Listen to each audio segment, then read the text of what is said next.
കേരളത്തിലെ ഇടതുപക്ഷ ജനാധിപത്യ മുന്നണി സർക്കാർ ജനക്ഷേമകരമായ പ്രവർത്തനങ്ങളുമായി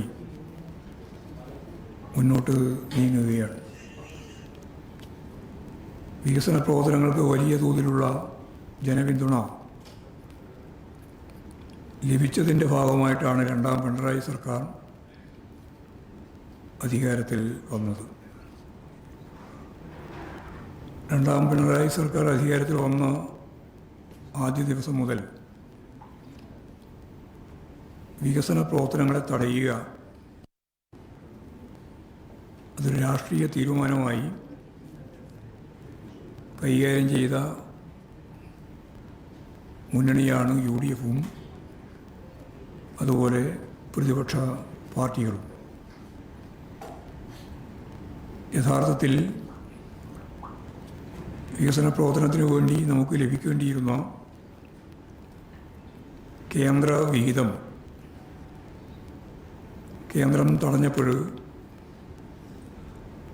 ഏതാണ്ട് 1,80,000 കോടി ഉറുപ്പിക നമുക്ക് കിട്ടേണ്ടുന്ന വിഹിതമായിട്ട് ലഭിക്കാതിരുന്നപ്പോൾ അതിലാഹ്ലാദിക്കുകയാണ് UDF-ഉം പ്രതിപക്ഷ രാഷ്ട്രീയ പാർട്ടികളും ചെയ്തത്. കാരണം വികസന പ്രവർത്തനങ്ങൾ പരമാവധി തടയുക ഇതായിരുന്നു പ്രതിപക്ഷത്തിൻ്റെ നിലപാട്. ഇതേപോലെ തന്നെ ഗവർണറെ ഉപയോഗപ്പെടുത്തി കേരളത്തിൻ്റെ വികസന പാത തടയുന്നതിനു വേണ്ടി ശ്രമിച്ച കാര്യങ്ങളും അതിന് UDF നൽകിയ പിന്തുണയും കേരളത്തിലെ ജനങ്ങൾക്ക് നല്ലതുപോലെ ധാരണയുള്ളതാണ്. ഇത്തരത്തിലുള്ള വികസന വിരോധപരമായ നിലപാടുകൾ UDF പ്രതിപക്ഷ രാഷ്ട്രീയ പാർട്ടികൾ തുടർച്ചയായി തുടർന്നു വരികയാണ്.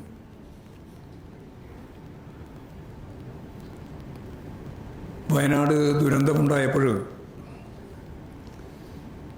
ആ ദുരന്തം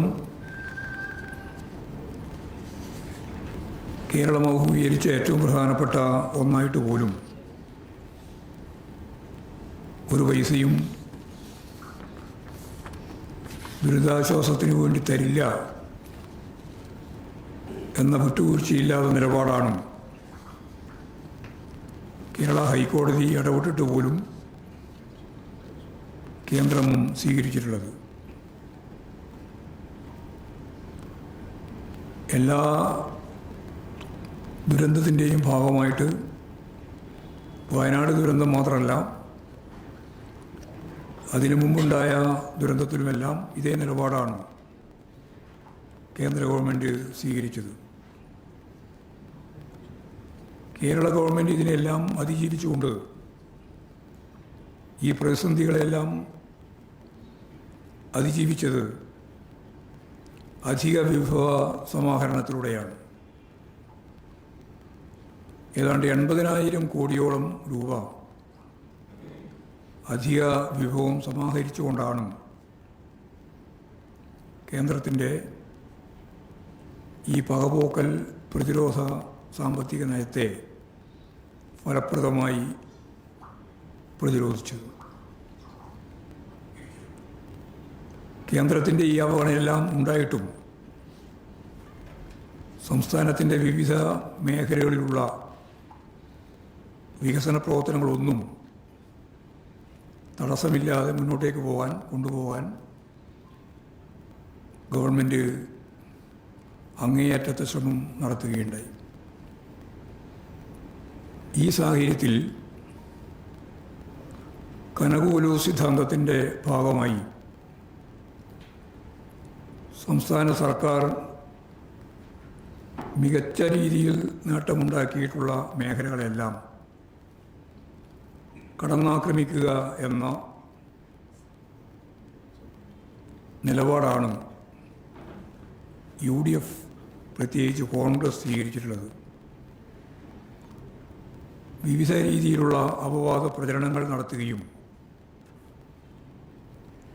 അതൊരു പൊതുവായ കാഴ്ചപ്പാടായി ജനങ്ങളുടെ മുമ്പിൽ പൊതുബോധമാക്കി മാറ്റാൻ ശ്രമിക്കുകയും ചെയ്യുകയാണ് അവർ ചെയ്തത്. ഇതിൻ്റെ ഭാഗമായി ആരോഗ്യം, വിദ്യാഭ്യാസം തുടങ്ങിയ കേരളം വലിയ നേട്ടമുണ്ടാക്കിയിട്ടുള്ള മേഖലകളിൽ അവക്കെതിരായി വമ്പിച്ച പ്രചാരവേലകളാണ് UDFും ചില മാധ്യമങ്ങളും ഇപ്പോൾ അണിനിരന്നിട്ടുള്ളത്. അഖിലേന്ത്യാടിസ്ഥാനത്തിലും ഐക്യരാഷ്ട്ര സംഘടന പോലും നമുക്ക് ഈ മേഖലയിലുള്ള പ്രവർത്തനത്തിന് 21 അവാർഡുകളാണ് നേടാൻ സാധിച്ചിട്ടുള്ളത്. ഏറ്റവും കൂടുതൽ സൗജന്യ ചികിത്സ നൽകിയ പുരസ്കാരം നേടിയിട്ടുള്ളത്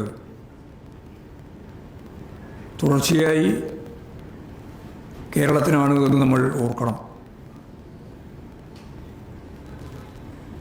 ഇത് ലഭിക്കുന്നതിന് ഇടയാക്കിയത് ഈ രംഗത്തെ ശക്തമായ ഇടപെടലിൻ്റെ ഭാഗമായിട്ടാണ്. ചെലവഴിച്ച തുകയെ സംബന്ധിച്ച് താരതമ്യം ചെയ്താൽ 2011-2012 UDFിൻ്റെ കാലത്ത് 139 കോടിയാണ് ചെലവഴിച്ചിട്ടുള്ളത്. 2015-16 ആകുമ്പോഴേക്കത് 114 കോടിയായി ചുരുങ്ങുകയാണ് ചെയ്തത്. ഓരോ കൊല്ലവും ചുരുങ്ങി 2014-2015 121 കോടിയായി, 2015-2016 114 കോടിയായി ചുരുങ്ങി. ആകെ 663.49 കോടി രൂപയാണ് UDF കാലത്ത് ഈ മേഖലയ്ക്ക് വേണ്ടി ചെലവഴിച്ചത്. ഇടതുപക്ഷ ജനാധിപത്യ മുന്നണി ഗവൺമെൻറ്റിൻ്റെ ഈ 4 വർഷം 2021-2022 1424.46 കോടിയാണ് ചെലവഴിച്ചത്. അതിപ്പോൾ 2024-25 1498 കോടി എന്ന് പറഞ്ഞാൽ 5 വർഷം കൊണ്ട് 6784 കോടി രൂപ സംസ്ഥാന സർക്കാർ ഈ മേഖലയ്ക്ക് വേണ്ടി, ആരോഗ്യ മേഖലയ്ക്ക് വേണ്ടി ചെലവഴിച്ചു.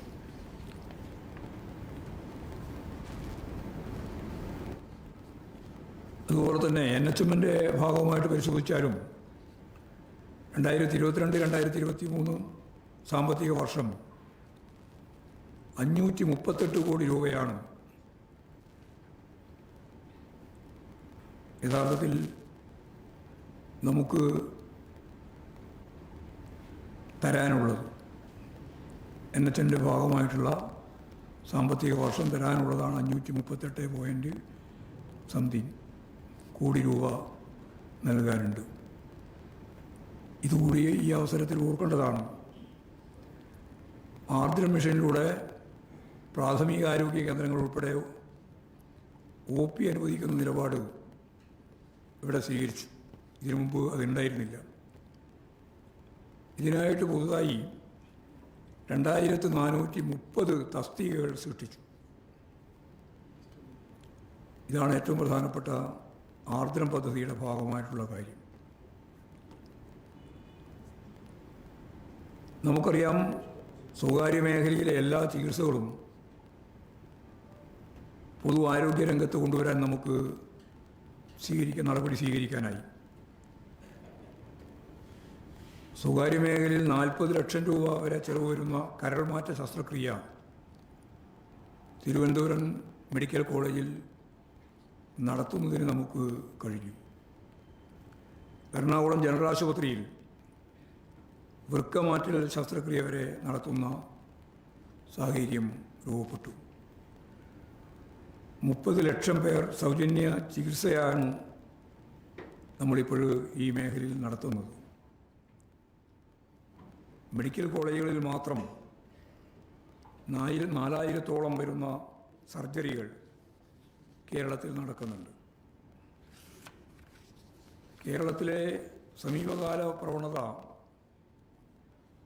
വളരെ വലിയ രീതിയിൽ സ്വകാര്യ ആശുപത്രികൾ വലിയ കോപ്പറേറ്റീവുകൾ വിലക്ക് വാങ്ങുന്നു എന്നുള്ളതാണ്. കോഴിക്കോടും കണ്ണൂരും എറണാകുളവും തിരുവനന്തപുരവും എല്ലാം അറിയപ്പെടുന്ന ആശുപത്രികളെല്ലാം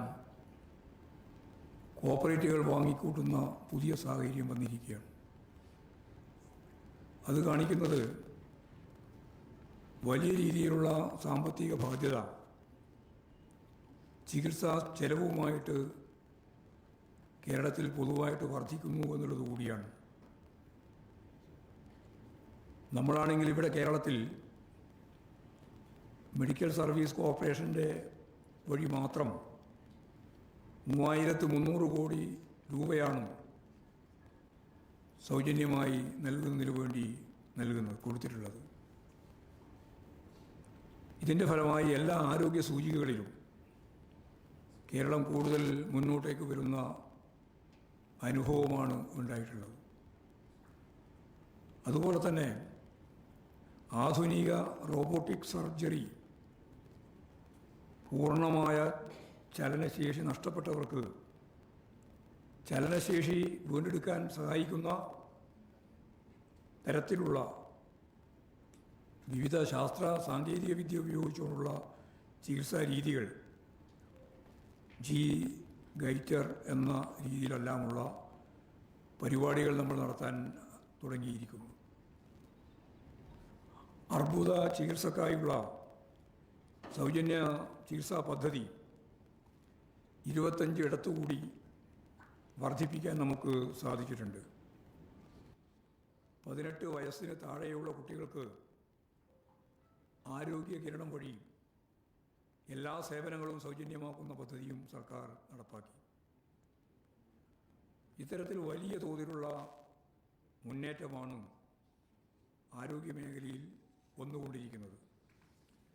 അതിൻ്റെ അനുഭവം കേരളത്തെ സംബന്ധിച്ചിടത്തോളം, കേരളത്തിലെ ജനങ്ങളെ സംബന്ധിച്ച് ഉള്ളതാണ്.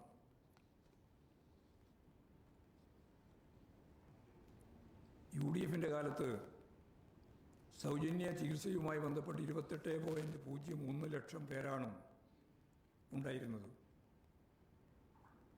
ഈ കാലത്തത് 42.5% വികസിച്ചിട്ടുണ്ട്. കൂടുതൽ രോഗികൾ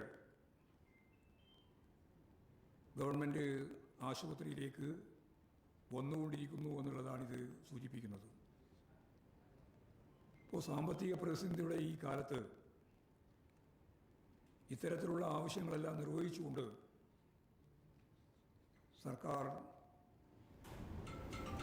മുന്നോട്ടേക്ക് പോകുന്ന നിലയാണ് സ്വീകരിച്ചത്. ഇത്തരത്തിൽ നല്ല രീതിയിൽ മുന്നോട്ടേക്ക് പോകുന്ന സർക്കാർ സംവിധാനത്തിനെതിരെ അടിസ്ഥാനരഹിതമായ രീതിയിലുള്ള ശക്തമായ പ്രചാരവേല ഇതിനെതിരായി സംഘടിപ്പിക്കുക എന്ന തീരുമാനത്തിൻ്റെ വെളിച്ചത്തിലാണ് UDFും ചില മാധ്യമങ്ങളും ചേർന്ന് അതിശക്തിയായ രീതിയിലുള്ളൊരു പ്രചരണ കൊടുങ്കാറ്റ് തന്നെ ലോകോത്തരമായിട്ട് വളർന്ന് വികസിച്ച നമ്മുടെ ജനകീയാരോഗ്യ പ്രസ്ഥാനത്തിന് നേരെ ഇപ്പോഴും വന്നിട്ടുള്ളത്. പൊതു ആരോഗ്യരംഗം ഇത്തരത്തിൽ ശക്തി പ്രാപിക്കുമ്പോൾ തന്നെ അതിനെ ദുർബലപ്പെടുത്തുന്നതിന് വേണ്ടി സാധിക്കത്തക്ക രീതിയിൽ സ്വകാര്യ കച്ചവടക്കാർക്ക് വളരെ സഹായകരമായ സമീപനം. കാരണം മുമ്പ് UDF താഴെത്തരത്തിലുള്ള എല്ലാ ആശുപത്രികളെയും സ്വകാര്യവൽക്കരിക്കാൻ ബോധപൂർവമായ നിലപാടുകൾ സ്വീകരിച്ചതായിരുന്നു എന്ന് നമുക്കെല്ലാവർക്കും അറിയാം. ആ സ്വകാര്യവൽക്കരണത്തെ എതിർത്തുകൊണ്ടാണ് സ്വീകാര്യമായ രീതിയിൽ ആതുര ശുശ്രൂഷ മേഖലയിൽ ലോകത്തിന് തന്നെ മാതൃകയാവുന്ന രീതിയിലും അവരുടെ പ്രശംസ പിടിച്ചു പറ്റത്തക്ക രീതിയിലും കേരളം മുന്നേറിയിട്ടുള്ളത്. അതിനെ മായ്ക്കാൻ, അതിനെ ജനങ്ങളുടെ മുമ്പിൽ തെറ്റായ ഒരു ബോധം രൂപപ്പെടുത്താൻ ഈ സ്വകാര്യ മേഖലയുടെ വലിയ രീതിയിലുള്ള സാമ്പത്തിക ബാധ്യത ഏറ്റെടുക്കാനാവാത്ത പാവപ്പെട്ട ജനങ്ങളെ തെറ്റിദ്ധരിപ്പിക്കാൻ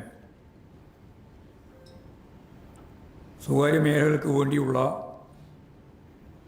അതിശക്തിയായ പ്രചാരവേല പൊതു ആരോഗ്യ രംഗത്തെ ഇകഴ്ത്തി കാണിച്ചുകൊണ്ട് നടത്തുന്നവർ ഗൗരവപൂർവ്വം ആലോചിക്കണം. ഇത് വലിയ ജനദ്രോഹകരമായ ഒരു നിലപാടാണ് എന്ന്. ഇപ്പോൾ ഞാൻ നേരത്തെ പറഞ്ഞതുപോലെ ഈ ആരോഗ്യ മേഖല മുഴുവൻ പിടിമുറുക്കുന്നതിന് വിദേശ മൂലധന ശക്തികൾ വലിയ രീതിയിൽ ശ്രമിച്ചുകൊണ്ടിരിക്കുകയാണ് എന്ന് ഞാൻ പറഞ്ഞു. ഇവരുടെയെല്ലാം താല്പര്യം കേരളത്തിലെ പൊതുജനാരോഗ്യ പ്രസ്ഥാനത്തിൻ്റെ ഇടപെടൽ ശക്തി കുറക്കണം എന്ന് തന്നെയാണ്. അപ്പോൾ ആ തരത്തിലേക്ക് പ്രചാരവേല നയിക്കാൻ ശ്രമിക്കുന്നത് അപകടകരമായ ഒന്നാണ് എന്ന് നമ്മൾ തിരിച്ചറിയണം. ഇപ്പോൾ നടത്തിക്കൊണ്ടിരിക്കുന്ന ഈ പ്രചരണങ്ങൾക്ക് പിന്നിലുള്ള ഇത്തരത്തിലുള്ള ദുഷ്ടരാക്കുകൾ തുറന്ന് പറയാനും അത് ജനങ്ങളിൽ കൃത്യമായിട്ട് എത്തിക്കാനും മാധ്യമങ്ങൾ ശ്രദ്ധിക്കണം എന്നുകൂടി ഞാനിതിൻ്റെ ഭാഗമായിട്ട് പറഞ്ഞു വെക്കുകയാണ്. കേരളത്തിലെ ആരോഗ്യ മേഖലയ്ക്കെതിരായി നടക്കുന്ന പ്രചരണങ്ങൾക്ക് പിന്നിൽ ഇത്തരത്തിലുള്ള ശക്തികളുടെ ആവശ്യത കൂടി ഉണ്ട് എന്ന കാര്യവും തിരിച്ചറിയണം എന്നാണ് അത് സംബന്ധിച്ച് പറയാനുള്ളത്. ഇപ്പോഴുണ്ടായ ഏറ്റവും പ്രധാനപ്പെട്ട ചർച്ച കോട്ടയത്ത് നടന്ന പ്രശ്നവുമായിട്ട് ബന്ധപ്പെട്ടുകൊണ്ടാണ്. കോട്ടയം മെഡിക്കൽ കോളേജിൻ്റെ ഭാഗമായുള്ള ശുചിമുറി കോംപ്ലക്സ് ഒരു ഭാഗം അപകടത്തിൽപ്പെട്ട് അത് തകർന്നു വീണ് 2 പേർക്ക് പരിക്ക് പറ്റുകയും ഒരു രോഗിയുടെ അമ്മ മരണപ്പെട്ടു എന്ന സംഭവം വളരെ ദൗർഭാഗ്യകരമായ ഒന്നാണ്. വലിയ രീതിയിൽ ഗവൺമെൻറ്റിനെതിരായി UDFും അതുപോലെ പ്രതിപക്ഷ രാഷ്ട്രീയ പാർട്ടികളും അതിനേക്കാൾ ശക്തിയായിട്ട് പ്രചാരവേല നടത്തിക്കൊണ്ടിരിക്കുന്ന മാധ്യമങ്ങളും വസ്തുതകളായി പറയാൻ തയ്യാറാവേണ്ടതുണ്ട് എന്നാണ് എനിക്ക് ചൂണ്ടിക്കാണിക്കാനുള്ളത്. മരണപ്പെട്ടുപോയ സ്ത്രീയുടെ അവരുടെ കുടുംബത്തിൻ്റെ ദുഃഖം നമ്മളെല്ലാം വേദനിപ്പിക്കുന്ന ഒന്ന് തന്നെയാണ്.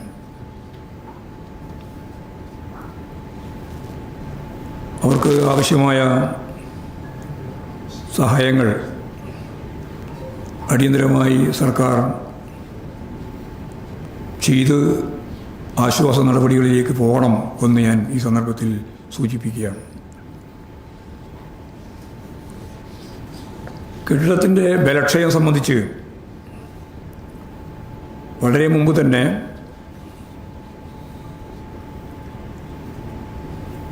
വ്യക്തമായ നിർദ്ദേശങ്ങൾ അവിടെ നൽകിയിരുന്നു. അതിൻ്റെ ഭാഗമായി ഇവിടെ ഒറ്റപ്പെട്ട നിലയിലല്ല, കഴിഞ്ഞ മാസം മന്ത്രിതലത്തിൽ ചേർന്ന ഒരു യോഗം ബലക്ഷയ പ്രശ്നം പൊതുവെ കൈകാര്യം ചെയ്യാൻ തീരുമാനിക്കുകയും ചെയ്തിട്ടുള്ളതാണ്.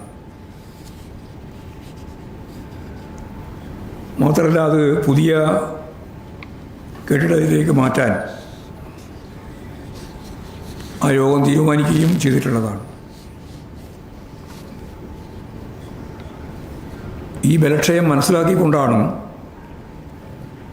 ഇടതുപക്ഷ ജനാധിപത്യ മുന്നണി ഗവൺമെൻറ് 564 കോടി രൂപയുടെ പദ്ധതി കെട്ടിട നിർമ്മാണം ഉൾപ്പെടെ അവിടെ നടപ്പിലാക്കിയത്. ഈ 564 കോടി രൂപയുടെ അതിബൃഹത്തായ കെട്ടിട സമുച്ചയവും സൗകര്യവും അവിടെ ഒരുങ്ങിക്കഴിഞ്ഞു. പുതിയ ബ്ലോക്കിലേക്ക് രോഗികളെ പ്രവേശിപ്പിക്കുന്ന ഘട്ടത്തിലാണ് ഈ ദാരുണമായ സംഭവം ഉണ്ടായത്. ഇതിനു പുറമെ സൂപ്പർ സ്പെഷ്യാലിറ്റി ബ്ലോക്കിൻ്റെ നിർമ്മാണവും നടന്നു വരികയാണ്.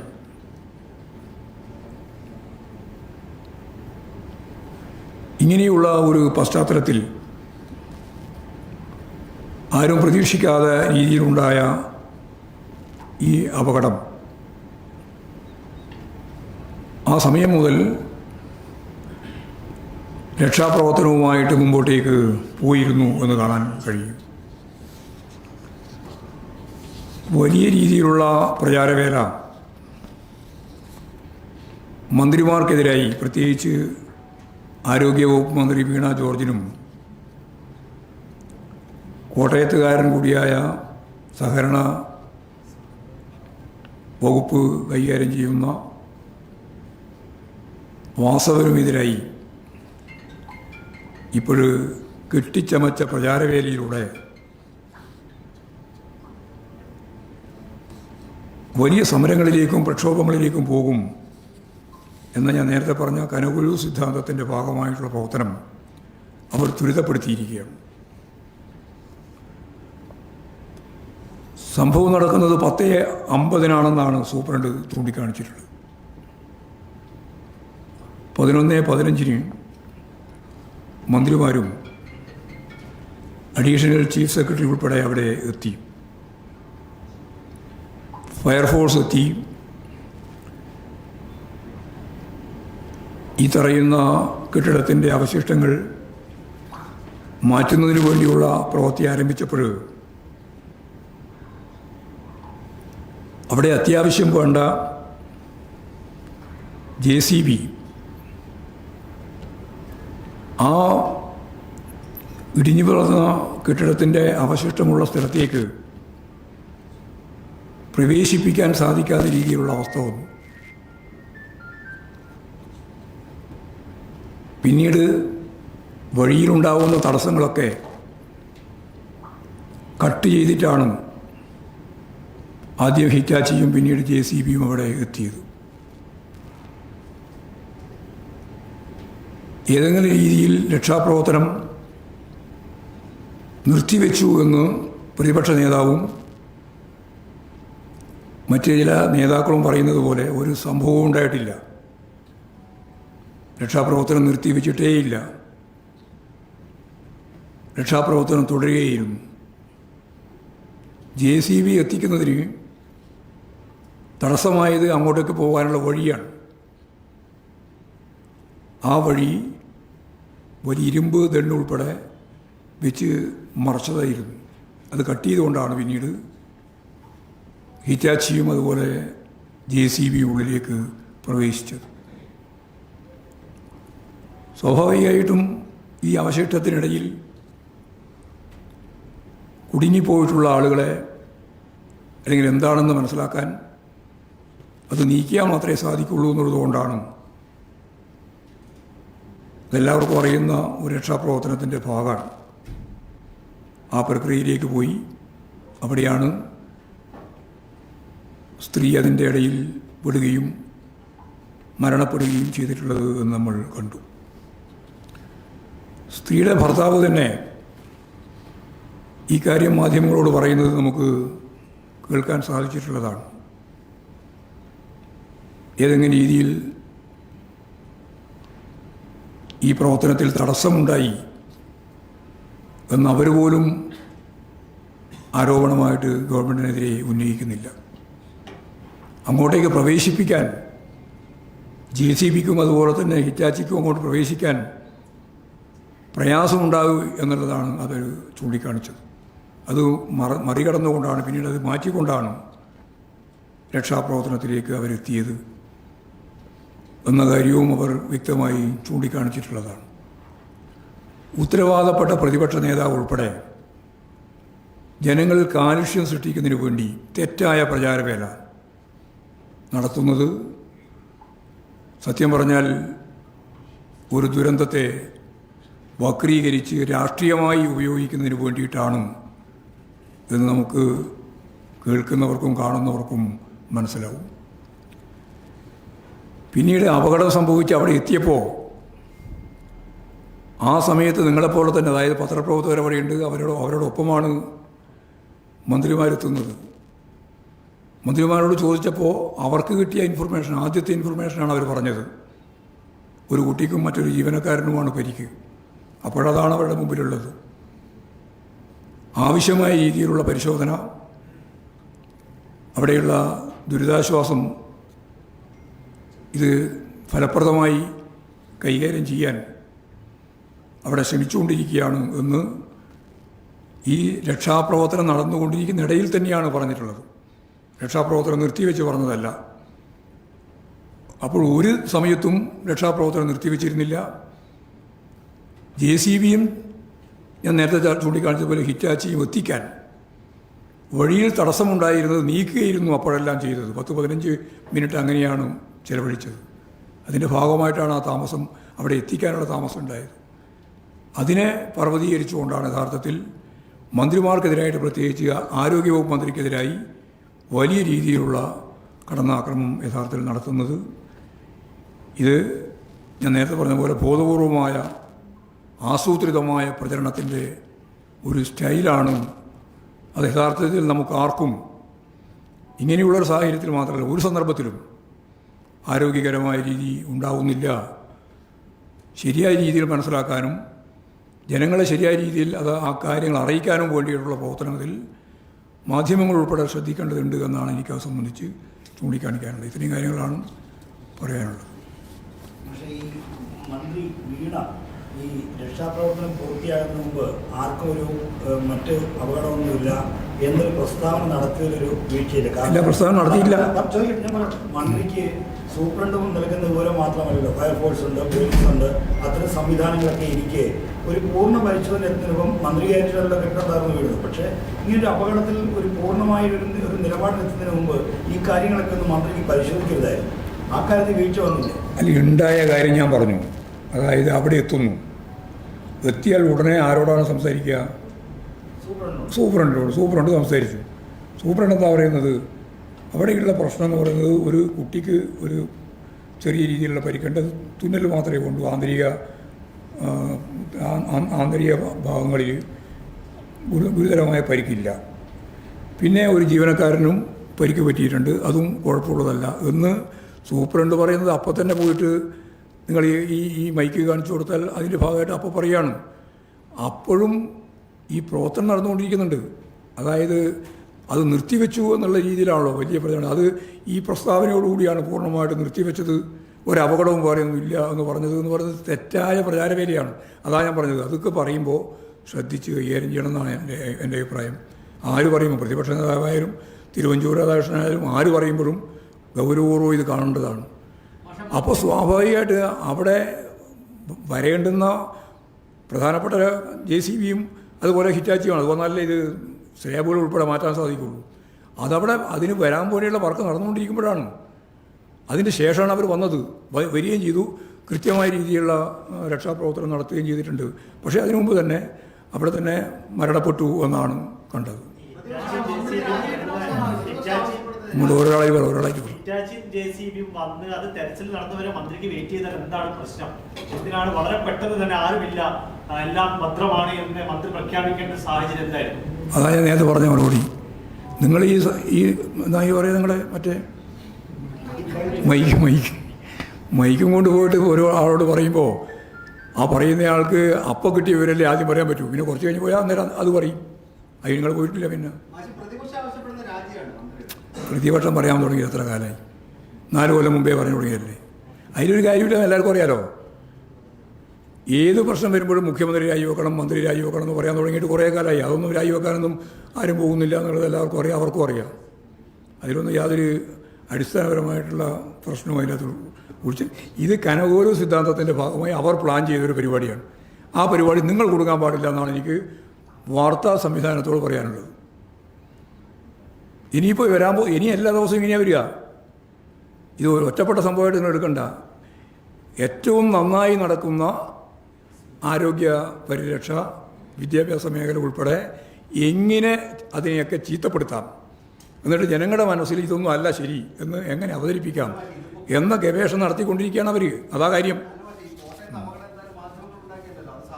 അത് പിന്നെ മന്ത്രി ഉണ്ടാക്കിയതാ. പിന്നെ അത് നിങ്ങൾ വ്യാഖ്യാനിക്കാൻ ന്യായീകരിക്കാൻ എന്താ? അപ്പോൾ നിങ്ങളത് മനസ്സിലാക്കേണ്ടതെന്ന് പറഞ്ഞാൽ ഞാൻ നിങ്ങളോട് പറഞ്ഞു, അങ്ങനെയുള്ളൊരു സംഭവം ഉണ്ടായി. ആ സംഭവത്തെ കൃത്യമായിട്ട് ജനങ്ങളുടെ മനസ്സിലെത്തിക്കുകയാണ് വേണ്ടത്. അതിന് പകരം പ്രതിപക്ഷ നേതാവും അതുപോലെ തന്നെ തിരുവഞ്ചൂർ രാധാകൃഷ്ണൻ ഉൾപ്പെടെ ചെയ്തുകൊണ്ടിരിക്കുന്നത്, ഇവർ പോയി അതിനടിസ്ഥാനപ്പെടുത്തിയിട്ട് വേറൊന്നും സംഭവിച്ചില്ല എന്നുള്ളതുകൊണ്ട് എല്ലാ രക്ഷാപ്രവർത്തനവും അവസാനിപ്പിച്ചു എന്ന തെറ്റായ കളവായ പ്രചാരവേലക്ക് കൂട്ടുനിൽക്കാൻ പാടുണ്ടോ? അവർ പോയതിനു ശേഷം അവിടെ രക്ഷാപ്രവർത്തനം നിർത്തിവെച്ചിട്ടുണ്ടോ? ഏതെങ്കിലും നിർത്താൻ പറഞ്ഞിട്ടുണ്ടോ? സജീവമായി തുടരാനല്ലേ പറഞ്ഞത്. അതിൻ്റെ ഭാഗമായിട്ടല്ലേ ഫയർഫോഴ്സ് ഉൾപ്പെടെയുള്ള മുഴുവൻ സെറ്റും ചേർന്ന് ഞാൻ നേരത്തെ പറഞ്ഞ പോലെ അങ്ങോട്ട് പ്രവേശിക്കാനുള്ള വഴിയിൽ ഉണ്ടായിരുന്നതെല്ലാം കട്ട് ചെയ്ത് മാറ്റിയിട്ടല്ലേ അങ്ങോട്ട് പ്രവേശിപ്പിച്ചത്. അപ്പോൾ അതാണ് നമ്മൾ പറയേണ്ടത്. അത് പറയുന്നതിന് പകരം വേറെ എന്തെങ്കിലും പറയല്ല വേണ്ടത്.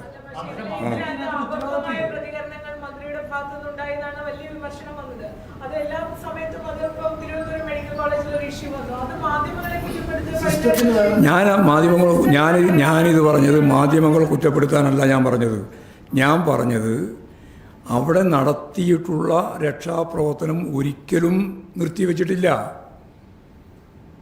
അപ്പോൾ നിർത്തിവെക്കാതെ രക്ഷാപ്രവർത്തനം നിർത്തിവെച്ചു എന്നുള്ള പ്രചാരവേല നടത്തിയിട്ട് മനുഷ്യത്വരഹിതമായ നിലപാടാണ് മന്ത്രിമാർ സ്വീകരിച്ചത് എന്ന് പറയുന്നതിൽ വല്ല കാര്യമുണ്ടോ?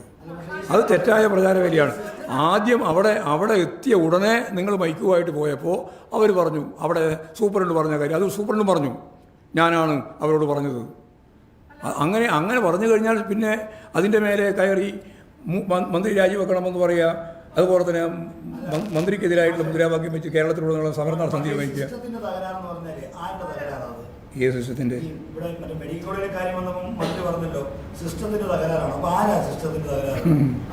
അത് കുറച്ചധികം വിശദീകരിക്കണം. ഭരണകൂടം ഇല്ല, ഞാനില്ല, അതിനൊന്നും ഞാൻ പറഞ്ഞു ഒരു ആവശ്യമില്ല. ശരി ആയില്ല. അല്ല, ആ സിസ്റ്റം നിയന്ത്രിച്ചുകൊണ്ടല്ലേ ഞാൻ നേരത്തെ പറഞ്ഞ പോലെ എത്ര കോടിക്കണക്കിന് ഉറുപ്പികയുടെ കെട്ടിട നിർമ്മാണം നടത്തി അതിലേക്ക് മാറ്റുന്നതിന് വേണ്ടിയുള്ള എല്ലാ സംവിധാനവും അവിടെ ഒരുക്കി ആ രീതിയിൽ പ്രവർത്തനം നടന്ന് മുമ്പോട്ട് പോകുക തന്നെയാണ് കേട്ടോ. റിക്കാർഡ് വേഗത്തിലാണ് ആ പണി പൂർത്തിയാക്കിയത്. ആ സിസ്റ്റത്തിന് കുഴപ്പം എന്ന് പറയുന്നതിനെ പറ്റി ഞാനതിൻ്റെ മറ്റെല്ലാ വിശദീകരണത്തിലേക്കും പോകാൻ ഞാൻ ഉദ്ദേശിക്കുന്നില്ല. ഞാനിപ്പോൾ ഉദ്ദേശിക്കുന്നില്ല. അത് നമുക്ക് വേറെ നന്നായിട്ട് ക്ലാസ് നടത്താം. ഇല്ല, ഞാനതിലൊന്നും പറയാൻ പറ്റില്ല. ധാർമ്മികമായിട്ട് എനിക്ക് നിങ്ങൾക്കെല്ലാം ഉള്ള ഉത്തരവാദിത്തം തന്നെ അവർക്കുള്ളൂ. രാജിവെച്ച പരമ്പരയല്ലേ ഇപ്പോൾ ഉള്ളത്. കേന്ദ്രമന്ത്രിമാർ ഞാനതിലേക്കൊന്നും ഇപ്പം കടക്കാൻ ഉദ്ദേശിക്കുന്നില്ല.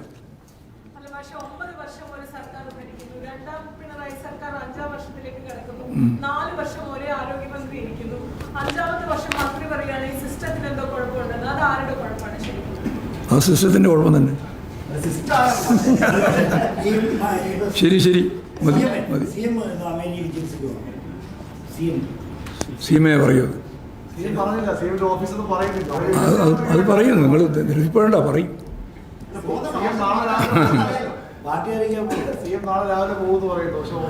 അതാണ് ഞാൻ പറയുന്നത്. ഒന്നുകിൽ ഓഫീസോ അല്ലെങ്കിൽ മുഖ്യമന്ത്രി തന്നെയോ ആ കാര്യം നിങ്ങളോട് പറയും. എന്ത് രഹസ്യമൊന്നുമില്ല. എന്ത് രഹസ്യം? ചികിത്സക്ക് പോകുന്ന രഹസ്യം. ഇന്നലെ ഈ അപകടം ഉണ്ടായ സമയത്ത് കോട്ടയത്ത് മുഖ്യമന്ത്രി ഉണ്ടായിരുന്നു, അതിനടുത്തുണ്ടായിരുന്നു. അദ്ദേഹം ആ സ്ഥലത്ത് പോവുകയോ ഈ ബന്ധുക്കളൊന്നും കാണുകയോ ചെയ്തില്ല. ഇതുവരെ മുഖ്യമന്ത്രി കേരളം ഒട്ടാകെ ഈ വിഷയം ചർച്ച ചെയ്യുന്ന ഒരു കാര്യമായിട്ട് പോലും ഒരക്ഷരം ഇത് സംബന്ധിച്ച് എഴുതിയിട്ടുമില്ല. അതൊരു തെറ്റായ രാഷ്ട്രീയ സന്ദേശം നൽകുന്നില്ല. മുഖ്യമന്ത്രി എന്തുകൊണ്ടാണ് ഈ വിഷയത്തിൽ ഒരു മൗനം പാലിക്കുന്നത്? മുഖ്യമന്ത്രി പറയേണ്ട സമയത്ത് കൃത്യമായി പറയും.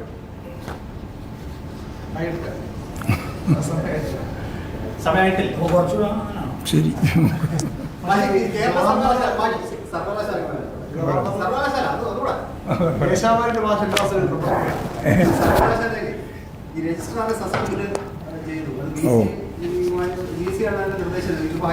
ഹൈക്കോടതി സ്റ്റേ ചെയ്തതുമില്ല. ഇപ്പോൾ ബി സിയും ഗവർണറും ഒരുമിച്ച് ഒരേപോലെ പ്രവർത്തിക്കുന്നതെന്നാണോ? എന്താണ് പ്രക്ഷോഭ പരിപാടിയിലേക്ക് പോകുന്നത്? അല്ല, ഇവിടെ കാണേണ്ടത് വൈസ് ചാൻസലർക്ക് അധികാരമില്ലാത്ത മേഖലയിൽ രജിസ്ട്രാളെ സസ്പെൻഡ് ചെയ്യുന്ന നിലയാണ് സ്വീകരിച്ചത്. യഥാർത്ഥത്തിൽ വി സിക്ക് അതിനുള്ള അവകാശമില്ല. ഒരു നിശ്ചിത പോസ്റ്റിന് മേലെയുള്ള ഉയർന്ന ഉദ്യോഗസ്ഥന്മാർക്ക് നേരെ നടപടി സ്വീകരിക്കേണ്ടത് സിൻഡിക്കേറ്റും ഗവൺമെൻറ്റും ഒക്കെയാണ്. അവിടെ വി സിക്ക് ആ കാര്യം നിർവഹിക്കാനില്ല. പിന്നെ നിയമപരമായിട്ട് അവർ പറയുന്നത് ഒരു സിൻഡിക്കേറ്റ് മുതൽ മറ്റൊരു സിൻഡിക്കേറ്റ് വരെ ഇടയിലുള്ള കാലത്ത് അത്യാഹിതമായ എന്തെങ്കിലും ഒരു പ്രശ്നം സംഭവിച്ചാൽ ഇടപെടാനുള്ള കാര്യം വെച്ചുകൊണ്ടാണ് ഇപ്പോൾ ഇടപെട്ടിട്ടുള്ളത് എന്നാണ്. അങ്ങനെ അത്യാഹിതമായ ഒരു സംഭവം ഇതിൻ്റെ ഇടയിൽ നടന്നിട്ടുമില്ല. അപ്പോൾ സ്വാഭാവിക നീതിക്കെതിരായ കടുത്ത രീതിയിലുള്ള കടന്നാക്രമണമാണ് വി സിയുടെ ഭാഗത്ത് നിന്ന് ഉണ്ടായിട്ടുള്ളത്. അതിനെതിരായ ശക്തിയായ പ്രചരണവും വിദ്യാർത്ഥികളും അതുപോലെ തന്നെ മറ്റ് ജനവിഭാഗങ്ങളും അധ്യാപകരും ജീവനക്കാരെല്ലാം ഇപ്പോൾ ശക്തിയായി തുടങ്ങിയിട്ടുണ്ട്. അത് തുടരുകയും ചെയ്യും. അത്രയേ ഉള്ളൂ. നിയമപരമായ കാര്യം നോക്കുകയും ചെയ്യും. അങ്ങനെ താരതമ്യം ചെയ്യണ്ട. ഉള്ളതുപോലെ കണ്ടാൽ മതി. ശരി.